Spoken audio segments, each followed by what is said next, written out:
they will automatically send it back to my. If you have a supplemental claim is a claim that has already been previously denied. If it is not on the right prescribed form, what's going to happen? It's going to come right back to you denied. If you don't have proper additional evidence that has not already been discussed and rendered before, right back denied.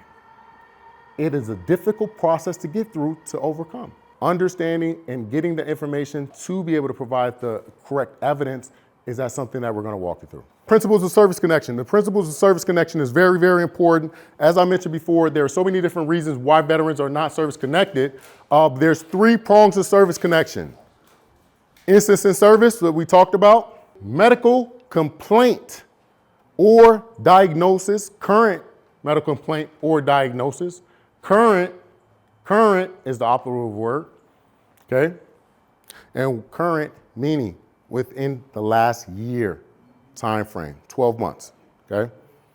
Also, a medical nexus or medical opinion. It is vital to this process. If you do not see corroborative evidence such as a medical opinion, you're being at bay of the VA's renderings of decisions. I wouldn't want to allow someone to make a decision on something so serious and something so beneficial to my family without evidence. That is very key. Most physicians will not, again, I repeat, most physicians will not write the proper evidence in the proper manner because no one wants to deal with the federal government. Their license are being on the line when they're discussing these things and advocating for you. It's very important. One huge thing that I really want to point out, he did say clogging up the system. That's a huge factor right now. What's going on is that it's over 1.1 million claims that are in the VA's inventory. That has skyrocketed the time frame of veterans receiving their decisions. This is the largest inventory backlog since 2012 for over a decade. Okay, so I want you to understand, so if you're not doing it correctly, you will get caught in that backlog. We have had veterans who have had their claim in the system for a 5-year time frame on a original decision, okay? Allowing the VA to retain your private medical records, that would be a huge no-no. You don't know what's going over there. And now also, I can tell you right now, they have time frame when they send it to your medical doctor. They can take 30, they can take 60, they can take up to 90 days to be able to try to attain those medical records. And now trying to attain those, you have exponentially raised your time limit in the system for no reason when you could attain them yourself. Okay, those are your medical records. You have access to them, request them. Okay, and again, when I tell you about this backlog, that is actually averaging for the average claim, the case file that is being rendered, it is taking over 185 days. That's a nationwide average. 185 days to render a decision. Okay, I've seen it with my own eyes. All right, so when I tell you, making sure that you go through the process correctly, you don't want to get caught up in the backlog. And then now you have waited over a year's time frame to receive a decision of a denial. That's discouraging. How many people are going to want to go back?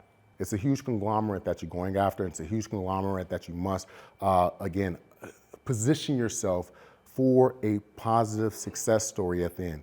And how you position yourself in power, understanding, education, and also objectively, the objective resources that you need to get the documentation on that you need. With that being said as well, I want you to understand now, let's talk about the benefits, okay? We talked a little bit about the service connection. We talked a little bit about how we get the benefits. Now we're gonna actually talk about the benefits that you're missing out on if you do not have some, okay? So when we're talking about this cost of living adjustment chart, I want you to understand that your disability benefits, as that young lady mentioned, their disability benefits is they're tax-free income. Emphasis, tax-free, okay? Now, when we're talking about tax-free income, there's so many different things you can do with this tax-free income. You can go to Stan over there to get financial guidance. I'm here to get you access to tax-free income, okay? But utilizing for a VA home loan, I can tell you right now, that'll be a decision that you will never regret, all right? But when we're talking about the tax-free income, I want you to understand that the cost of living adjustments happen every single year. Cost of living adjustments happen every single year, typically.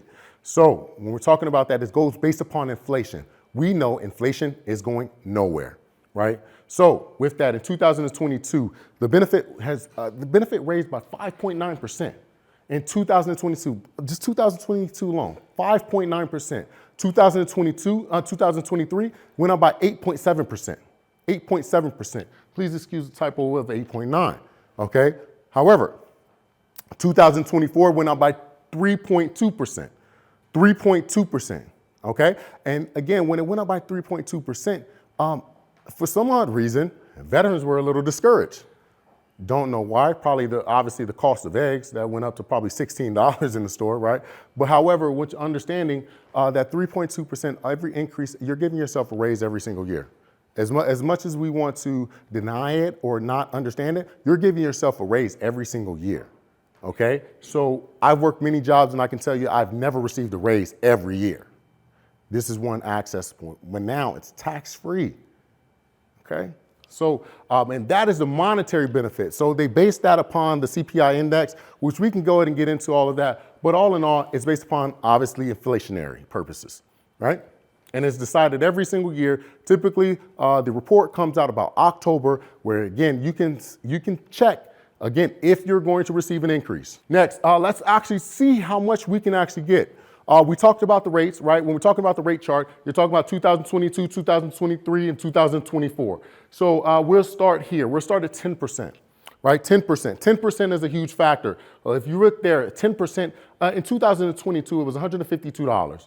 That raise in 2024 is $171. I know it does not seem like a lot, but trust me, 10%, that's a phone bill that's taken off your hands. I don't know who have financial stressors, again, but financial stressors are a common thing that is within America, okay? So now we're talking about that is only at 10%. And when I say we're trying to maximize our benefits, when we're trying to maximize, we want to see 100% disability, okay? 2022, it was 33.32. 33.32. 2024 is 37.37. 37.37, and that is in a 2-year time frame. That's $400. That's an additional $400. Okay? So when we're talking about the benefits, this is something that you're going to receive every single year. It's going to continue to go up every single year typically. Okay? This benefit has never been cut since its inception. This benefit has never been cut. They have furloughed and laid off government employees rather than cutting this benefit. Okay? So we can kind of count on this. All right? Not saying that's, that's the gospel, that's kind of firm in stone. But again, just historically speaking, we can kind of count on this. With that being said as well, this benefit is granted to you for the rest of your life. Every single month will be direct deposited for the rest of your life. So if you do not have a bank account and you need access to your VA disability benefits, please get one because the VA, it will be ceasing sending out personal checks to you. They will be ceasing sending out personal checks to you, okay? So please make sure your direct deposits are set up properly. Now, with that said, I talked about something called ancillary benefits, right? These are the benefits, unfortunately, that are not used. You have state benefits and you have federal benefits. You have state benefits, you have federal benefits, okay? Now, at 0%, let's say 0%, you receive non-compensable rating. You still have access to VA medical care. We understand how costly medical care is. That's pharmaceutical, surgical procedure, specialized treatment, so on and so forth. But also you have access to the military base. Go shop at the BX, NEX, MWR, commissary to utilize those tax-free purchases and also those discounts. And that's at 0% as long as you have your VA medical card showing that you're service connected. Okay, and that's across the country. It's across the country. Okay, at base discretion. Always remember that, at base discretion. Now 10%.